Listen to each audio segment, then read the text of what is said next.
The only two things that I care about are food and a bed to sleep in out of the elements.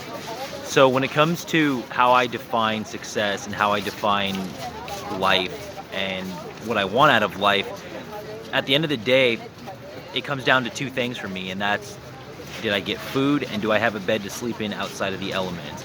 Everything else there is pretty trivial to me. So I don't mind the day-to-day, whether I make $0, whether I make thousands of dollars, in terms of what I'm doing for employment or what I'm doing for a career, what I'm doing for a living. That stuff's irrelevant to me. It's irrelevant to me that somebody else might have a Mercedes versus someone else having a Ford versus someone else having to take the bus versus someone else having a bike versus someone else having to walk.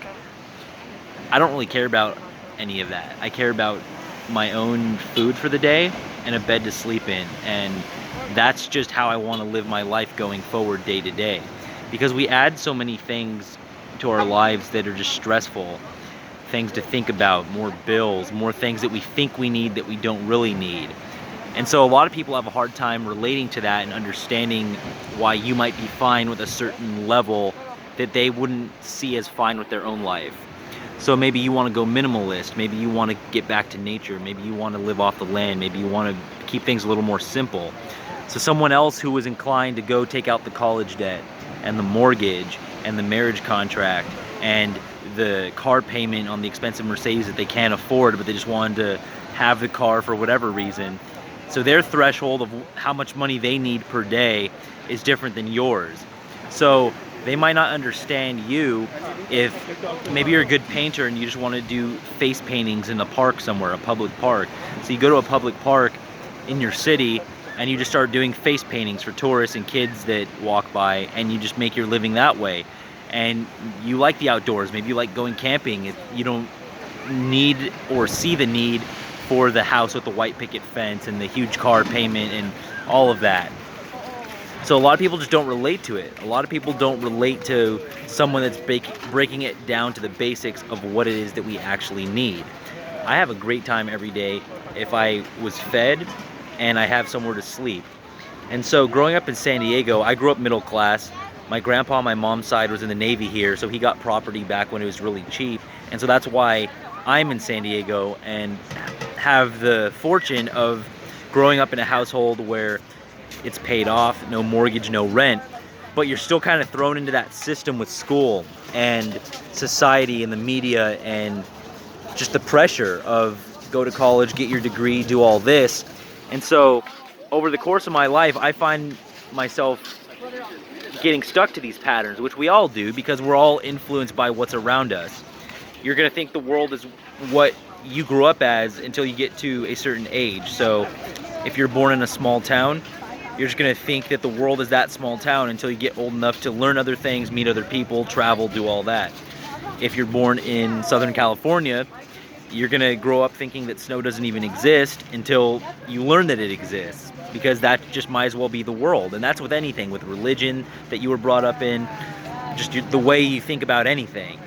So I started noticing through the course of my life these patterns, one of them being the school thing. So the college that the high school I went to is a college prep high school where everybody gets into college. So you're kind of on that geared track of, okay, I'm just going to go to college after high school. And so I started noticing those patterns.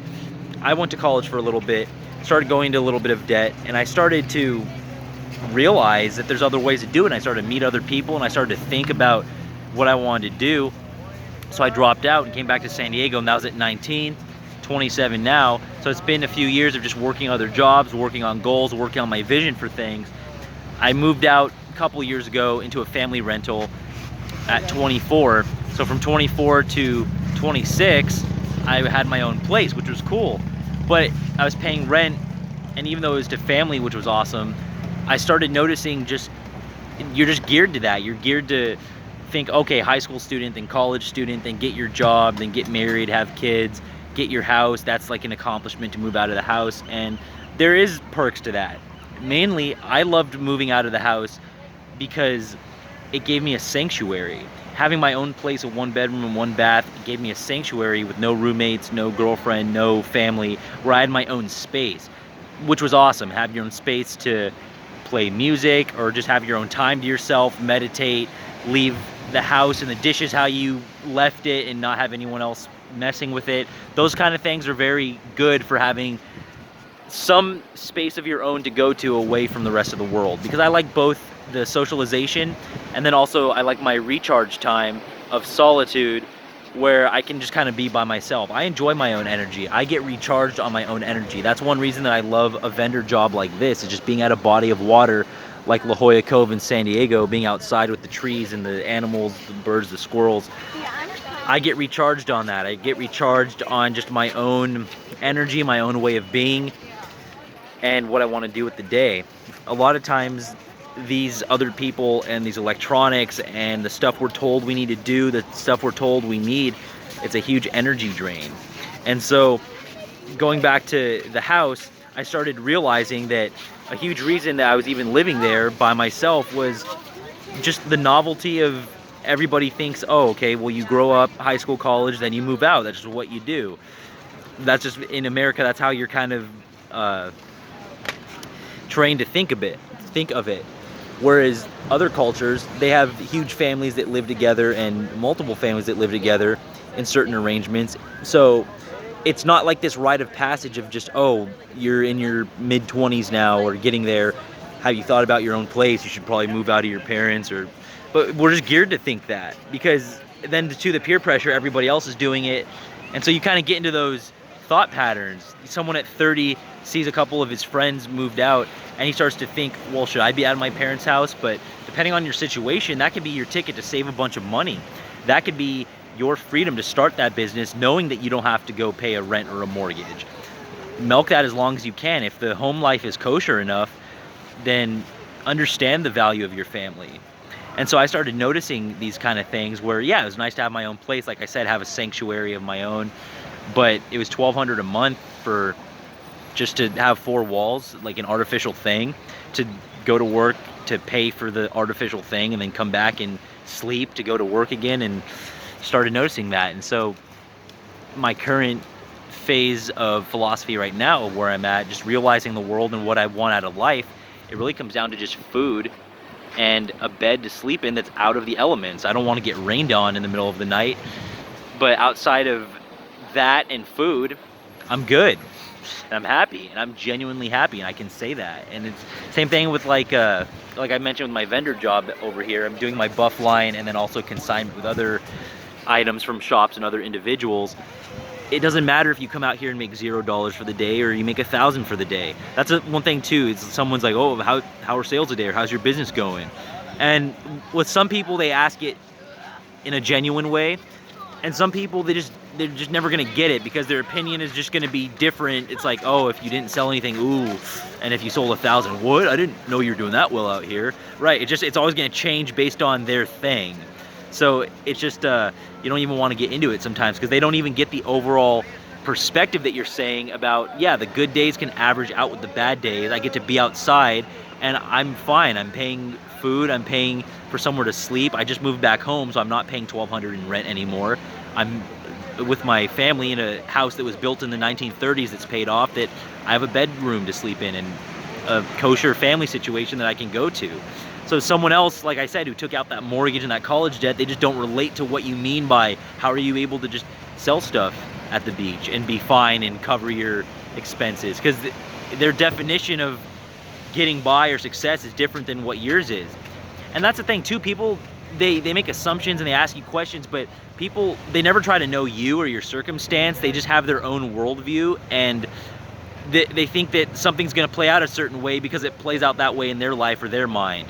So because they took out that Mercedes, that car payment, they would think that making $24,000 a year, $2,000 a month is not enough money. Like that's like poverty level to them because they have the car payment, the mortgage, the college debt. But say someone gets a camper van, pays off the camper van, sleeps in their camper van, so they have a $0 payment. It's just insurance and registration every year. $2,000 a month is a lot. or someone who doesn't just buy a bunch of Jordan sneakers and jewelry and whatever the case may be. Someone that just pays for their basic bills and their food. Someone that doesn't get the new iPhone because they're fine with their Android. So it's just personal preference, and so everyone has their personal preference and they try to stick that onto you. So they get confused a lot of times when you're someone that's breaking it back down to the basics of what it is we're actually doing, which is food, water, shelter, the basics, fresh air, and they tend to get thrown off by it because they see you as breaking out of some mold that other people are doing. But to me, that's the whole reason that I even care about doing things or businesses. It doesn't matter to me what the product or the service or the business idea, the venture, whatever it is we're trying to do at any point now or in the future, it comes back to me wanting my food and my shelter. And I will be flexible and open-minded about whatever opportunity to secure food and shelter. Same thing with like a YouTube channel. I don't care about 0 subscribers. I don't care about 1 million subscribers. I care about good content that makes sense. And eventually, one day, if I can make some money off it, 50 bucks a day, I'd be happy with. It's food, somewhere to sleep, guaranteed, a little bit of my time freedom, a little bit of putting out some good content that other people like, that keeps me going to want to keep putting out content, and it's all good. But I got a customer, video's over, thanks for watching.